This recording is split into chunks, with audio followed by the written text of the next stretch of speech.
பார்த்தால் என் கோபம் புரியும். இந்த மேடையில் யாரையும் வையவோ திட்டவோ நான் வரவில்லை. அது நான் நிஜமாகவே எனக்கு 10 சீட்டு கிடச்சிருந்தாலும் நான் வைய மாட்டேன். ஏன்னா நான் எதிர்கட்சி என்று எதையுமே பார்ப்பதில்லை. கட்சிகள் அவ்வளவுதான். தமிழ்நாடு நம்முடையது. பெண்கள் பாதுகாப்பாக அமர்ந்திருக்கிறீர்கள். யாருக்கும் எந்த விபத்தும் ஏற்படவில்லை. ஒரு கூட்டம் நடத்துவதற்கும் முன்னுதாரணமாக 70 வருடமாக அவர்களுக்கு அனுபவம் இருக்கிறது. அதன் ஒரு சின்ன உதாரணம் தான். என்றும் எங்களுக்கும் அனுபவம் இருக்கிறது. அதன் உதாரணம் தான், அதன் சாட்சி தான் இன்று நடந்தேறிய இந்த நடைப்பயணம். இந்த நடைப்பயணம் தொடரும்.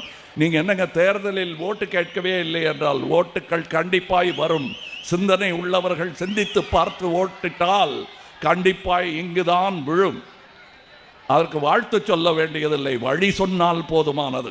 வழி தவறி போனவர்களை கூட அன்பாக அழைத்து கொண்டு ஓட்டுச்சாவடிகளுக்கு வாருங்கள். வழி தவறி போக வேண்டாம் என்பதுதான் என் அன்பான வேண்டுகோள், அறிவுரையும் கூட. அதை ஏற்றுக்கொள்வீர். கூட்டமெல்லாம் குடும்பமாகிவிடாது, அது கலைந்து விடும். குடும்பம் 70 வருடமாக 75 வருடமாக கட்டி காத்த குடும்பம் இது. அதில் நானும் ஒருவனாக இருப்பதில் நான் முதலில் சொன்னது போல் சந்தோஷம்தான் எனக்கு. இங்கே வந்திருக்கும் என் கூட்டத்தார் அனைவருக்கும் இந்த உண்மை தெரியும். நான் பேசுவது இந்த நிகழும் அரசியலுக்கான ஒரு உரையாடல் அல்ல என்பதும் அவர்களுக்கு புரியும். நாளே நமதே என்பது இந்த அனைவருக்குமே சேர வேண்டும் என்பதுதான் என் முழக்கம். அது ஒரு தனி கட்சியின் முழக்கமாக இருக்கக்கூடாது என்பதுதான் என்னுடைய ஆசை.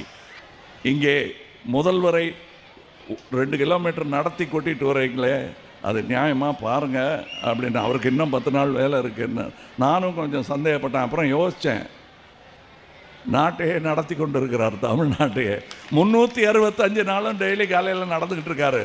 அவருக்காக பதற வேண்டாம், தமிழகத்திற்காக பதற வேண்டிய நேரம் இது. அதற்காக குரல் கொடுக்க வேண்டிய நேரம் இது. அங்கே மக்கள் நீதி மையத்தின் சார்பாக இங்கே இருக்கும் திராவிட தலைவர்கள் எல்லாம் என்னை ராஜ்யசபைக்கு அனுப்பி வைத்திருக்கிறார்கள்.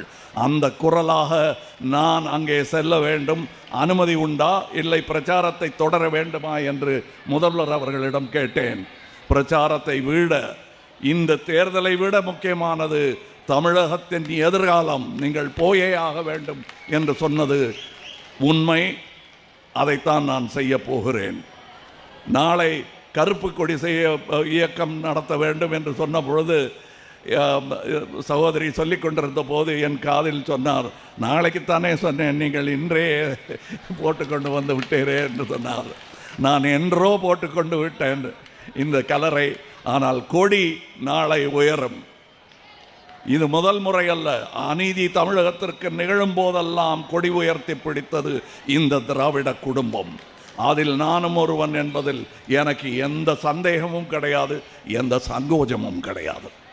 சித்தாந்தங்கள் மாறுதலாக இருந்தாலும் அவற்றை அரவணைக்க வேண்டும் என்பதற்கு எடுத்துக்காட்டாக உள்ளார் சகோதரர் ஸ்டாலின் அவர்கள். அதற்கு மேல் என்ன வேண்டும்? நானும் பேசியிருக்கிறேன். ஆனால் நான் பேசியது விமர்சனம் மட்டும்தான். நான் சொன்ன திட்டங்களை எல்லாம் மகளிர் உதவி திட்டம் என்று நாங்கள் மேனிஃபெஸ்டோவில் எழுதித்தான் இருந்தோம். சாதனை என்பது சொல் அல்ல, செயல். என் கூட்டத்தாருக்கு இந்த வார்த்தை 40 வருடமாக நான் பழக்கி வைத்திருக்கிறேன். அவர்களுக்கு புரியும். அந்த செயலை செய்த ஒரு காரணத்திற்காக மட்டுமே நான் இங்கு இருப்பது நியாயமானது.